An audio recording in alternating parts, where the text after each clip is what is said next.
बिस्मिल्लाहिर्रहमानिर्रहीम। अस्सलाम वालेकुम dear students, it's me miss Shahzadi Nazir. आप लोग कैसे हैं बच्चों? जी, तो अब जल्दी से बायो की बुक्स खोल लीजिएगा और चैप्टर सेकंड हमने स्टार्ट किया हुआ है। मुझे उम्मीद है कि आप लोगों ने प्रीवियस लेसन भी याद किया होगा, ठीक है? तो आप लोग जैसे ही इंशाल्लाह ताला स्कूल आएंगे तो फिर आपका टेस्टिंग का सिस्टम भी स्टार्ट हो जाएगा, टेस्ट होंगे प्रॉपर, और अभी आपने जब याद किया होगा तो आपके लिए ज़्यादा कन्वीनियंट हो जाएगा, ठीक है? तो अच्छी तरह से इसको याद करना है, मार्क करना है अपनी बुक के ऊपर और इसको रिवाइज करना है आप लोगों ने। तो सेकेंड चैप्टर में हम लोगों ने प्रीवियस लेसन में बायोलॉजिकल मेथड पढ़ा था, बायोलॉजिकल मेथड के स्टेप्स पढ़े थे, ठीक है? और malaria as an example of biological method पढ़ा था। उसी से थोड़ा सा आगे कंटिन्यू करेंगे हम। आज पढ़ेंगे जो दो इम्पॉर्टेंट टर्म्स हैं, थ्योरी और दूसरी है लॉ और प्रिंसिपल, ठीक है? तो ये बात याद रखिएगा कि हाइपोथेसिस जो है वो सेवरल टाइम एक्सपेरिमेंट से गुजरता है और बहुत सारे लोग उसको क्रिटिकली एक्सपेरिमेंटेशन के लेवल से गुजारते हैं। वो कोशिश करते हैं उस हाइपोथेसिस को डिसप्रूव करने की, ठीक है? और हर तरह के लेवल पे उसको क्रिटिकली मॉनिटर किया जाता है और सेवरल टाइम उसको एक्सपोजर दिया जाता है एक्सपेरिमेंट्स का उस हाइपोथेसिस को, ताकि अगर उसमें कोई थोड़ी सी भी बात डिसप्रूव हो रही है तो उसको गलत करार दे दिया जाए, फॉल्सिफाइड कर दिया जाए। लेकिन जब ऐसा नहीं होता, हाइपोथेसिस बार बार जितनी बार भी एक्सपेरिमेंट्स किए जा रहे हैं और हर बार वो प्रूव ही होता चला जा रहा है, तो उस हाइपोथेसिस के ऊपर बायोलॉजिस्ट का कॉन्फिडेंस और बढ़ जाता है। जब बहुत ज़्यादा एक्सपेरिमेंट्स के लेवल से गुजरता है कोई भी हाइपोथेसिस और हर बार प्रूव ही होता है, तो ऑब्वियसली उसकी सर्टेनिटी, उसके अंदर सच है, हकीकत है, और ज़्यादा बढ़ जाती है और बायोलॉजिस्ट का कॉन्फिडेंस उस हाइपोथेसिस के ऊपर मज़ीद इंक्रीज़ हो जाता है। उससे क्या होता है कि फर्दर उसको टेस्ट के लिए दूसरे बायोलॉजिस्ट भी यूज़ करते हैं और दूसरे हाइपोथेसिस के प्रेडिक्शन के लिए भी उसको समटाइम यूज़ कर लिया जाता है उसी प्रीवियस हाइपोथेसिस को। तो if a hypothesis is tested, often tested and never rejected, theory को आप ऐसे डिफाइन कर सकते हैं,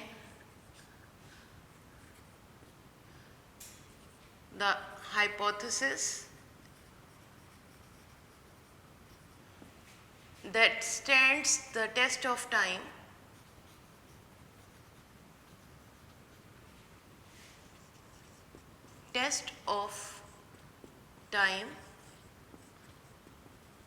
often tested, never rejected. Often tested and never rejected is called a theory.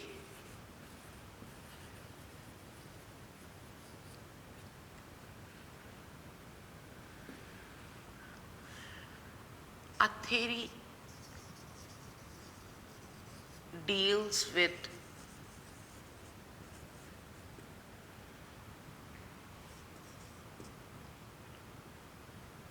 Evidence. एक ऐसा हाइपोथेसिस जो बार बार टेस्ट किया जा रहा है, stands the test of time, often tested but never rejected. जब भी उसको टेस्ट किया जाएगा वो कभी भी रिजेक्ट नहीं हो रहा है, तो उसको हम नेक्स्ट लेवल दे देंगे थ्योरी का, ठीक है? वो एक्सपेरिमेंट जो हर हाल में प्रूव हो रहा है। And a theory deals with the great deal of evidence, बहुत ज़्यादा सबूत के साथ इसको थ्योरी का लेवल दिया जाता है। बच्चों, ये डेफिनेशन है थ्योरी की, और इसके साथ यहाँ पर हमारे पास एग्जाम्पल्स हम अभी प्रीवियस लेसन में भी पढ़ चुके हैं थ्योरी की example, Darwin theory of evolution, Darwin theory of evolution, right. आपकी बुक में यहाँ पर डेफिनेशन के साथ एग्जाम्पल गिवन नहीं है, लेकिन बुक में गिवन है, ठीक है, इसलिए आपने इसको ज़रूर मार्क करना है, डार्विन थ्योरी ऑफ एवोल्यूशन। और सेकेंड एग्जाम्पल आप दे सकते हैं सेल थ्योरी की, सेल थ्योरी, राइट, क्योंकि ये थ्योरी की एग्जाम्पल विद डेफिनेशन बोर्ड में पूछी गई है, इसलिए आप इसको यहाँ पर साथ ही मार्क कर लीजिएगा, क्योंकि समटाइम बच्चे के माइंड में ये आता है कि हमारे जहाँ पे डेफिनेशन है वहाँ पे एग्जाम्पल नहीं गिवन है, तो बुक में है, इसलिए मैं आपको यहाँ पे मार्क करवा रही हूँ। Darwin theory of evolution and cell theory are the two examples of theory. अब एक प्रोडक्टिव थ्योरी जो होती है, प्रोडक्टिव थ्योरी एक ऐसी थ्योरी होती है जो और मज़ीद नए हाइपोथेसिस प्रोड्यूस करती है, नए कॉन्सेप्ट्स देती है, और मुसलसल ये टेस्टिंग जो है कहीं पे ख़त्म नहीं होती है। जहाँ कोई बात प्रूव हो जाती है तो वो किसी और नए पॉइंट को, फिर से नए पॉइंट को प्रेडिक्ट करना शुरू कर देती है, फर्दर टेस्टिंग चलती रहती है। और अब देखें कि हाइपोथेसिस जब एक्सपेरिमेंट्स के साथ प्रूव हो चुका है तो वो बन चुका है थ्योरी, और अब थ्योरी एक प्रोडक्टिव थ्योरी जो है वो मुसलसल नए आइडियाज़ दे रही है, नए नए ख्यालात आ रहे हैं। अब देखते हैं लॉ और प्रिंसिपल क्या है। लॉ और principal,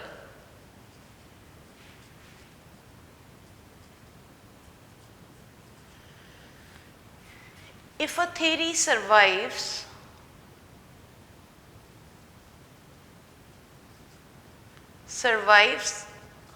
a doubtful approach and continues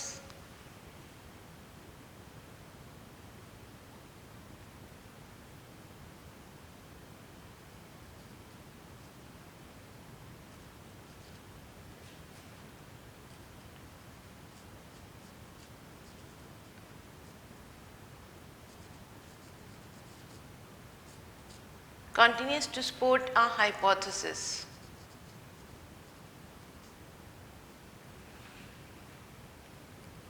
it becomes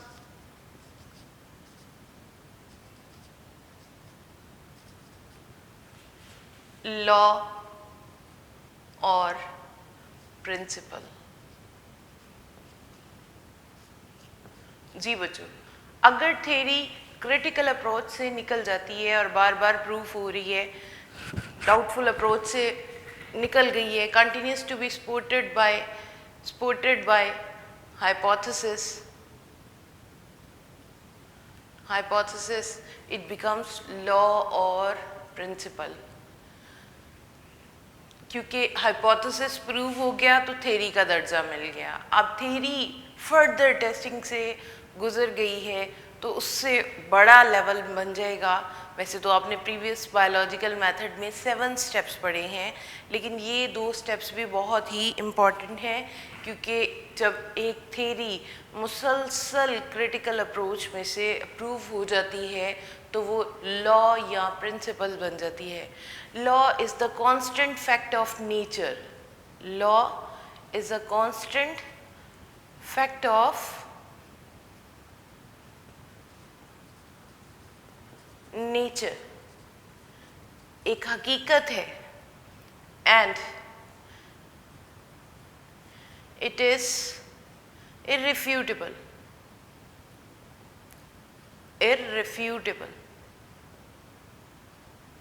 irrefutable, जिसको कोई भी किसी भी सूरत में गलत करार नहीं दे सकता, उसको झुटला नहीं सकता, उसको रिजेक्ट नहीं कर सकता, क्योंकि ये अब इस वक्त ये फैक्ट है, नेचर का हकीकत है। और याद रखिएगा कि आप कोई भी लॉ पढ़ते हैं किसी भी साइंस सब्जेक्ट में, फिज़िक्स में, बायो में या केमिस्ट्री में, तो आप उसको एज इट इज़ ही पढ़ते हैं आप उसमें इवन के खुद से कोई स्टेटमेंट भी चेंज नहीं करते हैं, because it is very close to nature, it is very constant fact of nature. इसकी एग्जांपल हमारे पास यहाँ पर जो गिवन है that is Hardy Weinberg law. Hardy Weinberg law नाम ही उन्होंने बताया, लेकिन मैं यहाँ पे थोड़ा सा इसको एक्सप्लेन करूँगी। हार्डी-विनबर्ग लॉ, इसमें ये स्टेटमेंट दी गई है कि एक पॉपुलेशन के अंदर वेरिएशंस, एक पॉपुलेशन के अंदर वेरिएशंस एक जनरेशन से दूसरी जनरेशन तक एक कांस्टेंट लेवल पे आती हैं। वेरिएशंस चेंजेस को कहते हैं, तब्दीलियों को कहते हैं। तो हार्डी-विनबर्ग लॉ का ये कहना है कि एक पॉपुलेशन के अंदर वेरिएशंस एक जनरेशन से दूसरे जनरेशन तक कांस्टेंट होती हैं उस वक्त तक जब तक कि कोई डिस्टर्बिंग फैक्टर या कोई एनवायरमेंटल फैक्टर उनके ऊपर असरअंदाज नहीं होता। यानी हर नस्ल के अंदर जितनी भी तब्दीलियाँ आती हैं वो एक कांस्टेंट लेवल पे होती हैं और उस वक्त तक ये कांस्टेंट होती हैं जब तक कि कोई डिस्टर्बिंग फैक्टर, कोई एनवायरमेंटल फैक्टर है जो कि असरअंदाज ना हो रहा हो। This is named as Hardy Weinberg law. दूसरा है जी Mendel's law of inheritance. Mendel's law of inheritance. Mendel वैसे भी फादर ऑफ जेनेटिक्स भी कहलाते हैं और मेंडल ने सबसे पहले जीन्स को इंट्रोड्यूस करवाया था। इनके वैसे तो दो लॉस हैं, इनमें से एक को मैं यहाँ पे इंट्रोड्यूस करवाऊँगी। सबसे पहले जैसे मैंने आपको बताया कि मेंडल वो पर्सन है जिन्होंने जीन्स का कॉन्सेप्ट दिया था। So he is also known as father of genetics. और इनका ये कहना था कि genes exist in the form of pairs. Genes chromosome के ऊपर पेयर की फॉर्म में एग्जिस्ट करती हैं and at the time of gametes formation, जब गैमेट्स बनने का टाइम आता है, these genes separate from each other. ये जो जीन पेयर की फॉर्म में होते हैं जब गैमेट्स बनने का टाइम आता है तो एक दूसरे से अलहदा हो जाते हैं and each gamete receive only one gene from each pair. और हर गैमेट जब बनता है तो उस वक्त वो एक ही जीन रिसीव करता है, उस पेयर में से एक जीन को रिसीव करता है। और इस तरह से जब दो गैमेट्स जब फर्टिलाइज होते हैं, यूनाइट करते हैं, तो अगेन जीन्स जो हैं वो पेयर की फॉर्म में आ जाते हैं। This is one of the law of Mendel law of inheritance. तो ये था लॉ की एग्जाम्पल, हार्डी-विनबर्ग लॉ और मेंडल्स लॉ ऑफ इनहेरिटेंस। बच्चों तो लॉ क्या है? If a theory survives a doubtful approach and continuously supported by hypothesis, it becomes law or principle। और ये बार बार हाइपोथेसिस के साथ प्रूव होता चला जाता है। Law is a constant fact of nature. Law जो है वो कांस्टेंट फैक्ट है और ये इर्रिफ्यूटेबल होता है, इसको हम गलत करार किसी भी सूरत में नहीं दे सकते हैं, ठीक है। और इसकी दो एग्जांपल्स हैं, Hardy-Weinberg law and Mendel's law of inheritance.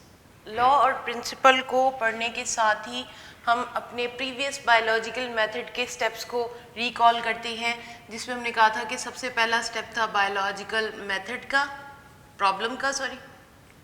Biological problem. और इस प्रॉब्लम के बारे में जब पता चलता है तो बहुत सारी ऑब्जर्वेशंस बनाई जाती हैं। ऑब्जर्वेशंस से हाइपोथेसिस तैयार होता है, हाइपोथेसिस से डिडक्शंस ड्रॉ की जाती हैं, डिडक्शंस ड्रॉ की जाती हैं, डिडक्शंस देन एक्सपेरिमेंट्स होते हैं। अगर याद रखिएगा एक्सपेरिमेंट्स में वो ऑब्जर्वेशंस प्रूव नहीं हो रही होती हैं, वो बात प्रूव नहीं होती है, if does not prove, if does not prove, तो क्या होगा? ये दोबारा से ऑब्जर्वेशंस के लेवल पे चले जाएंगे।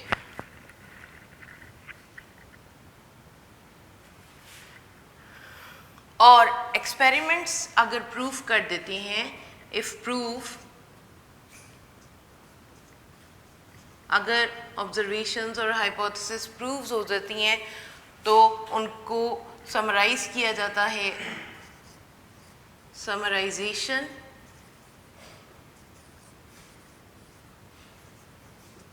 Of results, then reporting the results, report की जाती है डिफरेंट लेवल्स पे, reporting of results. Further testing होती है, रिपोर्टिंग के बाद से फर्दर टेस्टिंग होती है, और अगर ये बात इन टेस्ट के साथ प्रूव हो जाती है तो इट बिकम द थ्योरी। और अगर फर्दर टेस्टिंग हो रही है, थ्योरी के ऊपर फर्दर टेस्टिंग हुई और वो भी प्रूव हो गई है, तो ये बन जाएगा लॉ और प्रिंसिपल, लॉ और प्रिंसिपल बन जाएगा। ठीक है जी, ये दो स्टेप्स हमने बायोलॉजिकल मेथड में आज फर्दर ऐड किए हैं। हमने कहा था बायोलॉजिकल प्रॉब्लम के ऊपर ऑब्जर्वेशंस इकट्ठी होती हैं, ऑब्जर्वेशन से हाइपोथेसिस बनते हैं, हाइपोथेसिस से रिजल्ट्स निकाले जाते हैं और फिर उसके ऊपर एक्सपेरिमेंट्स किए जाते हैं। अगर एक्सपेरिमेंटली वो हाइपोथेसिस प्रूव नहीं होता है, if does not prove experimentally, तो दोबारा से नई ऑब्जर्वेशंस इकट्ठी की जाती हैं और नए लेवल पे दूसरे दर्जे पे जाके उसको दोबारा डिज़ाइन किया जाता है और उसको दोबारा से टेस्ट किया जाता है। लेकिन अगर प्रूव हो जाता है एक्सपेरिमेंटली वो हाइपोथेसिस, तो उसको रिजल्ट्स को समराइज करके उसकी रिपोर्टिंग की जाती है, और रिपोर्टिंग से दूसरे लोगों को जब पता चलता है तो वो फर्दर उसको टेस्ट करते हैं। फर्दर टेस्टिंग से अगर वो बात प्रूव हो जाती है तो इट बिकम्स द थ्योरी, और थ्योरी जब फर्दर टेस्ट होती है तो वो बन जाता है लॉ एंड प्रिंसिपल। जी बेटे, इसके बाद नेक्स्ट टॉपिक है हमारा data organization and data analysis. Are you familiar with data? Data, informations, data can be defined as informations made by observations and experiments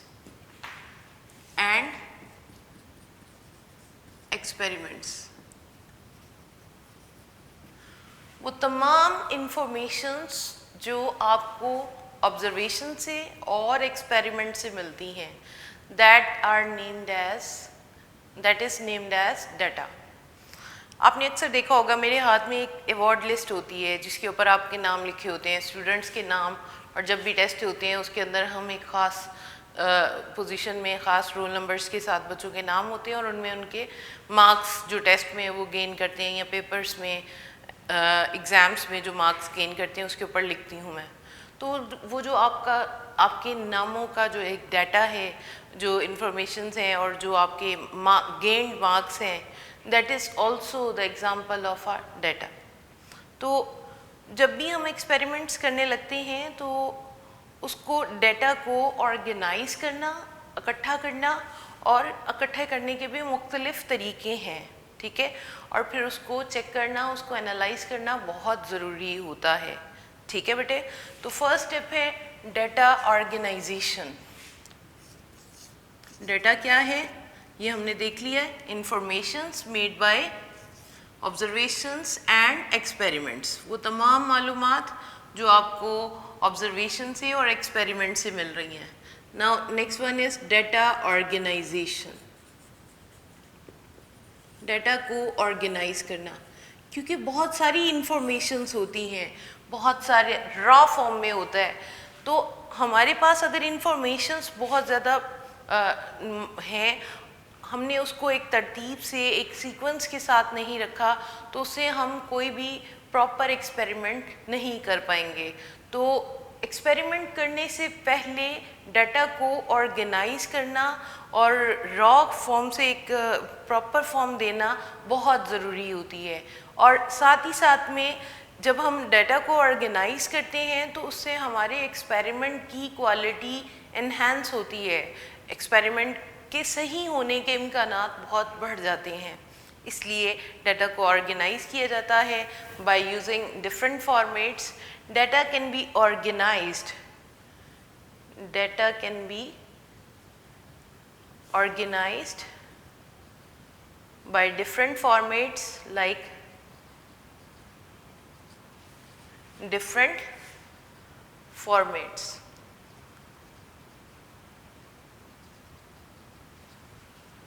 Like table, flowchart,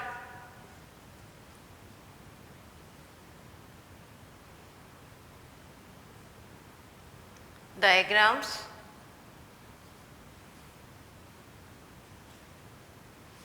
maps,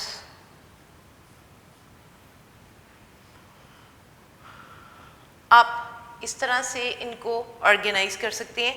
कोई भी information है, जैसे हमारी अवार्ड लिस्ट के ऊपर जो आप स्टूडेंट्स के नाम हैं वो एक टेबल की फॉर्म में दिए जाते हैं, ठीक है। इसके अलावा हम कोई डायग्रामेटिक है डाटा फॉर्म तो हम उसको फ्लो चार्ट की फॉर्म में भी रिप्रेजेंट कर सकते हैं। देन डायग्राम्स के साथ और मैप्स के साथ हम इनको ऑर्गेनाइज कर लेते हैं ताकि किसी भी इंफॉर्मेशन को, उस डाटा में से कोई भी बात जो हम चेक करना चाह रहे हैं at that time of experiment, हम उसको प्रॉपर मॉनिटर कर सकें और हमारे पास जो गलती के इम्कानात हैं वो कम हो जाएं। So in this way data is organised. The next one is data analysis. One है बच्चों, डाटा ऑर्गेनाइजेशन के बाद जब हमने डाटा को ऑर्गेनाइज कर लिए, डाटा एनालिसिस।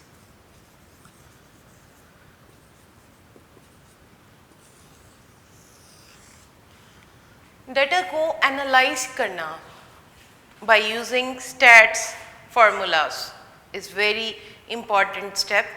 और डाटा एनालिसिस में मेन जो दो स्टैट की यूज़ की जाती हैं terms, that first one is ratio, जो कि आप लोग फेमिलियर हैं, and proportion. First of all देखते हैं रेशियो क्या है, देन प्रोपोर्शन को स्टडी करते हैं। Ratio is the expression of two terms, is the relationship of two terms like A और B, A and B expressed as A और B को हम expressed in the form of, in the terms of quotient। Question में हम इसको express करते हैं। For example हम इसको इस तरह से भी लिख सकते हैं और हम इसको डिवीजन साइन के साथ भी लिख सकते हैं, यानी कि रेशो या तो कॉलन मार्क के साथ एक्सप्रेस किया जाता है, कॉलन मार्क के साथ, या फिर डिवीजन मार्क के साथ, डिवीजन साइन के साथ रिप्रेजेंट किया जा सकता है। So how can we define ratio? Ratio two terms, two numbers के को हम जब क्वेश्चन की फॉर्म में एक्सप्रेस करते हैं, it is named as ratio. और it can be expressed A ratio B और A divided by B, यानी हम इसको रेशो साइन के साथ, कॉलन साइन के साथ या डिवीजन साइन के साथ रिप्रेजेंट कर सकते हैं। फॉर एग्जांपल बायोलॉजी की एग्जांपल हम ले आते हैं कि हम चाह रहे हैं कि हमने एक डाटा इकट्ठा किया है जिसमें हमारे पास 150 हेल्दी पर्सनस हैं और 50 मलेरियल पेशेंट्स हैं। 150 हेल्दी पर्सनस हैं, हेल्दी पर्सनस और हेल्दी पर्सनस और मलेरियल पेशेंट्स की हम यहाँ पर रेशो निकालना चाह रहे हैं, मलेरियल पेशेंट्स की। तो बच्चों यहाँ पे मैंने आपको बताया कि हेल्दी पर्सनस हैं 150 और मलेरियल पेशेंट्स हैं 50। तो इनमें सिंपल जो रेशो पाई जाएगी that will be 3:1। This is the relation between healthy persons and malarial patients. इसके बाद बेटे हम लोग डिस्कस करते हैं प्रोपोर्शन को। रेशो के बाद प्रोपोर्शन है।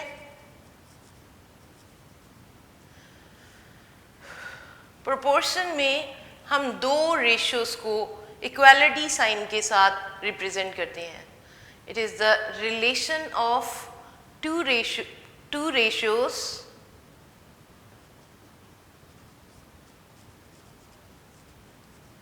expression of two ratios by equality।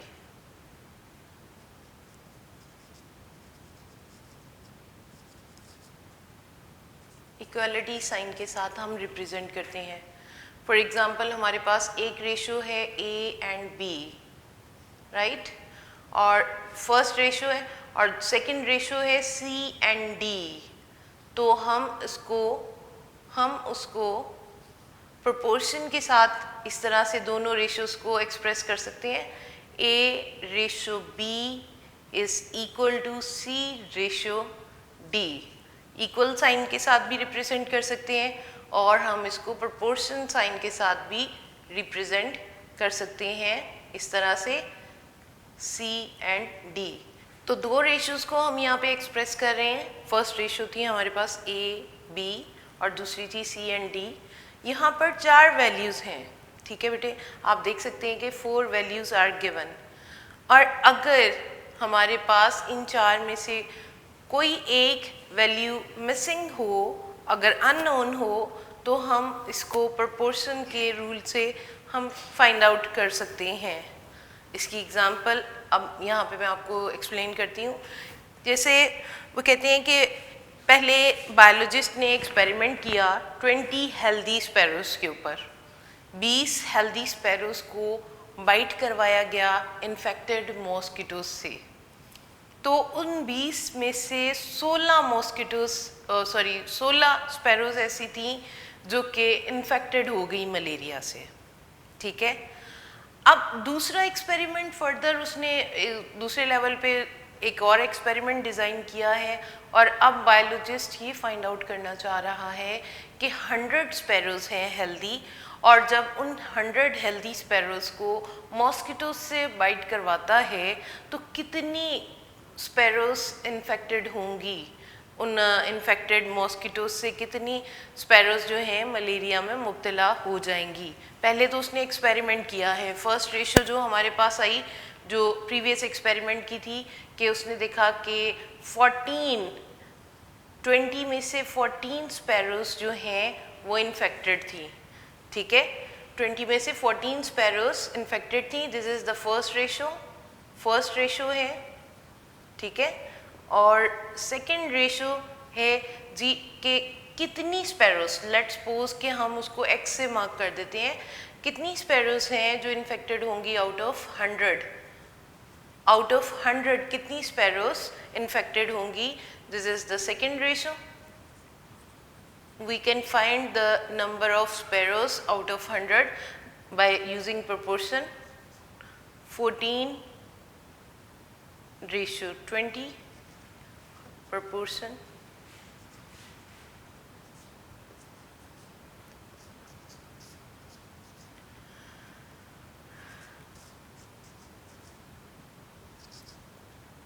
by using proportion rule 120, so it will be 70 sparrows. 70 sparrows will be infected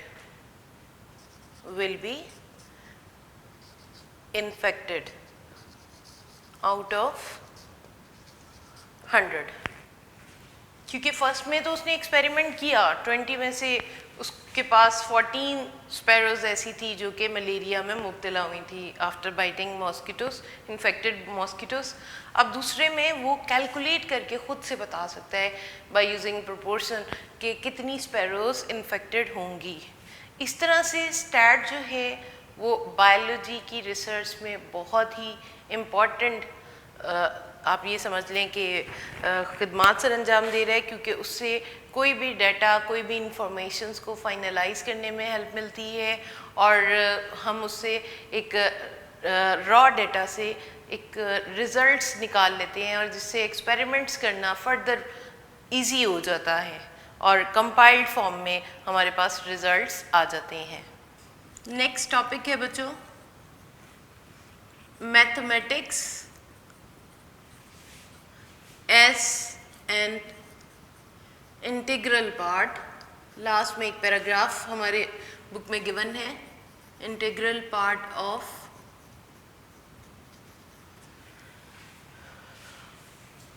scientific process. Scientific process को कंप्लीट करने के लिए मैथमेटिक्स एक लाजमी हिस्सा है।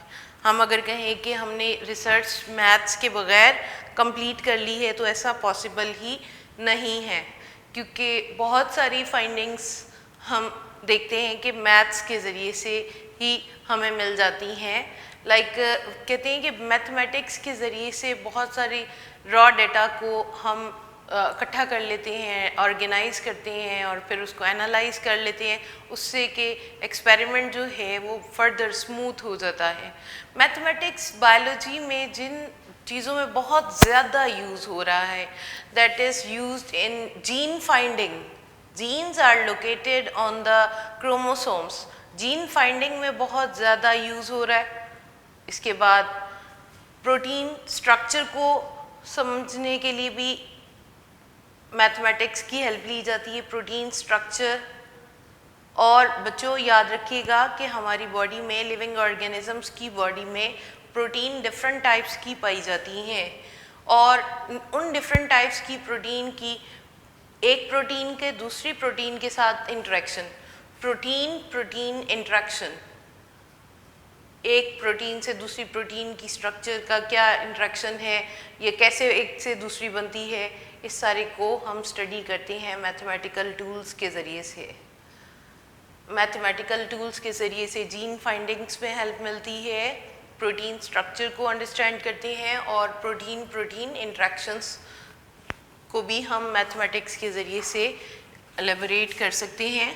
Now next one is bio informatics. एक term last में यूज़ हुई है, bio informatics.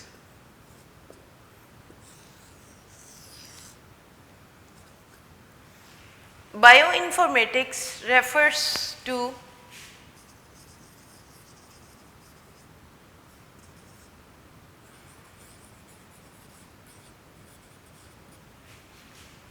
computational and statistical technique.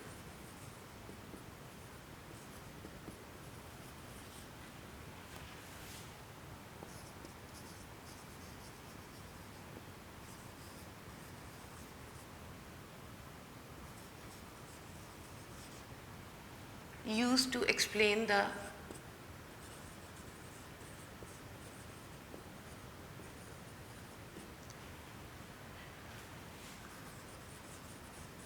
hypothesis। हम बहुत सारे कामों में स्टैट के डिफरेंट टूल्स को, स्टैट के डिफरेंट फार्मूलाज को तो यूज़ करते ही हैं। अब यहाँ पर कंप्यूटेशनल टेक्निक्स भी आ गई हैं, कंप्यूटर का यूज़ भी आ गया। जब हम बहुत सारे हाइपोथेसिस को एक्सप्लेन करते हैं स्टैट के साथ और कंप्यूटर की हेल्प से हम उन को एक्सप्लेन करते हैं, the term is named as bio informatics. Mathematics as an integral part की लास्ट में ये डेफिनेशन गिवन है, bioinformatics refers to computational and statistical techniques used to explain the hypothesis. जी बच्चों, ये था हमारा सेकंड चैप्टर। तो हमने इसको एक बार गो थ्रू कर लेते हैं कि हमने इस चैप्टर में क्या क्या बातें पढ़ी हैं। सबसे पहले हमने बायोलॉजिकल मेथड से स्टार्ट किया था। बायोलॉजिकल मेथड की इम्पोर्टेंस क्या है, उसके बाद how man has always been a biologist, उसके बाद हमने इसके बेसिक स्टेप्स के ऊपर स्टडी किया था। That was there are only 7 steps: recognition of biological problem, observations, hypothesis formulation, then deductions, experiments, summarization of results and reporting the results. इसके बाद बेटे इनके बाद हमने बायोलॉजिकल मेथड के इन स्टेप्स को के बाद मलेरिया को स्टडी किया कि मलेरिया कैसे हिस्ट्री में एक डेंजरस डिजीज़ थी और बायोलॉजिस्ट ने इसको कैसे स्टडी किया एज अ प्रॉब्लम और इसको कैसे सॉल्व किया गया। देखिए कुछ चीज़ें नेचर की नेचर में पाई जाती हैं, हमारी सराउंडिंग में पाई जाती हैं, ये और बात है कि हमारे लिए अननोन होती हैं। जैसे आपने देखा कि मलेरिया का ट्रीटमेंट जो है वो कुछ हर्ब्स के साथ किया जा रहा था, बाग के साथ किया जा रहा था फीवर्स का treatment, that was yes named as किना आपने पढ़ा, और मर्चेंट्स ने उसको लेके जाना शुरू कर दिया था अमेरिका से यूरोप में, और जब वो किना की शॉर्टेज हो गई तो उसी से मिलता जुलता उन्होंने दूसरा प्लांट खुद से लेके जाना शुरू कर दिया। दे डोंट नो कि what is the importance of that plant. That plant was named as cinchona, और उस सिनकोना के अंदर जो केमिकल पाया जाता है that is very effective for the remedy of malaria, that is named as quinine. ठीक है, और उसके बाद आपने ये भी देखा कि मलेरिया जो है दो वर्ड्स का कॉम्बिनेशन है, 2 इटालियन वर्ड्स का कॉम्बिनेशन है, मेला एंड एरिया। इसके बाद बेटे आपने डिफरेंट ऑब्जर्वेशंस पढ़ी, लेवरॉन ने कैसे प्लाज्मोडियम को डिस्कवर किया था, स्टडी किया था। इसके बाद आपने देखा कि AFA King observations were there. AFA King की ऑब्जर्वेशन पर फिर रोनाल्ड रोस ने एक्सपेरिमेंट्स किए और by using female mosquitoes Anopheles and Culex उसने एक्सपेरिमेंट्स करके ये बात प्रूफ की कि प्लाज्मोडियम जो है मॉस्किटोज़ के ज़रिए से ह्यूमन बॉडी में ट्रांसमिट होते हैं, और एक मलेरियल पेशेंट्स को काटने पे प्लाज्मोडियम मॉस्किटोज़ में चला जाता है और मॉस्किटोज़ फिर उसको एक हेल्दी पर्सन तक जब उसको बाइट करेंगे तो ट्रांसमिट करेंगे। इसके बाद फिर आपने पढ़ा लॉ और principle, theory, law and principle, और आपने देखा कि लॉ में, थेरी में जब एक हाइपोथेसिस सरवाइव करता है सेवरल टाइम एक्सपेरिमेंट्स होने के बाद भी, तो वो ही हाइपोथेसिस को दर्जा मिल जाता है थेरी का। और थेरी जब सरवाइव करती है डाउटफुल अप्रोच से और बार बार एक्सपेरिमेंटली प्रूव होती है तो इट बिकम्स द लॉ और प्रिंसिपल। फिर इसके बाद बेटे हमने नेक्स्ट टॉपिक देखा data organization and data analysis का। ठीक है, डाटा ऑर्गेनाइजेशन में डाटा ऑर्गेनाइज किया जाता है, डाटा को एक फॉर्म दी जाती है, किसी एक ऑर्गेनाइज फॉर्म में लाया जाता है और डाटा को ऑर्गेनाइज किया जाता है डिफरेंट मेथड्स के साथ, फॉर्मेट्स के साथ, like flow charts, diagrams, maps और टेबल्स के साथ। ठीक है, इसके बाद हमने देखा कि डाटा को एनालाइज किया जाता है बाय यूजिंग स्टैटिस्टिकल टूल्स और डिफरेंट फार्मूलाज जो सबसे ज़्यादा कॉमनली यूज़ हो रहे हैं, जो हमारी बुक में भी इस लेवल पे डिस्कस हुआ है। There are two which are ratio and proportion. फिर एट द एंड हमने ये देखा कि mathematics as an integral part of scientific research क्या काम कर रहा है। मैथमेटिक्स के ज़रिए से बहुत सारी अननोन चीज़ों को कैलकुलेट कर लिया जाता है और उसमें उन्होंने बताया है कि जीन फाइंडिंग्स की जाती हैं, जीन के बारे में पता चलाया जाता है, प्रोटीन की स्ट्रक्चर को समझा जाता है मैथ्स के ज़रिए से, और उसके साथ ही साथ में प्रोटीन इंट्रैक्शन को भी एक्सप्लेन किया जा सकता है। इसके बाद बायो इन्फॉर्मेटिक्स लास्ट टर्म है ये कि bioinformatics refers to computational and statistical techniques used to solve a biological problem। इसके बाद बेटे आप ये देख लीजिएगा कि हमारे इस चैप्टर में जितने भी टॉपिक्स हैं, first of all biological method, second one malaria as a biological malaria as an example of biological problem, ठीक है, और उसके बाद जो भी टॉपिक गिवन है ये एज अ लॉन्ग भी हमारे पास क्वेश्चन हो सकते हैं, और जितने भी इनके अंदर टर्म्स हैं, शॉर्ट क्वेश्चंस मैंने साथ साथ बोले हैं, वो सारे भी आपने याद करने हैं। मैंने आपको प्रीवियस चैप्टर में भी ये बताया था कि कोई भी टॉपिक ऐसा नहीं है कि जो सवाल मैंने बोल दिया है वो आपको ऐसे आ सकता है, बल्कि उसमें से उसके अंदर इतनी फ्लेक्सिबिलिटी होती है कि किसी भी स्टाइल से पूछा जा सकता है। जैसे मेथड, बायोलॉजिकल मेथड के जो स्टेप्स हैं वो 2 से 3 स्टेप्स के ऊपर नोट भी आ सकता है, और biological method as a whole भी लॉन्ग क्वेश्चन आ सकता है। Malaria as an example may be the long question, और उसमें से कोई एक्सपेरिमेंट्स जो हुए हैं, रोनाल्ड रोज के experiments, may be the long question. ठीक है, लॉ और प्रिंसिपल बोर्ड में एज अ, देखें 2 डेफिनेशंस हैं जस्ट, लेकिन ये बोर्ड में एज अ लॉन्ग भी आ चुका है। Define and explain law and theory, law and principle. ठीक है, तो इसके बाद mathematics as an integral part तक ये था हमारा आज का सेकंड चैप्टर। अब नेक्स्ट टाइम मिलेंगे इंशाल्लाह ताला। अल्लाह हाफिज़।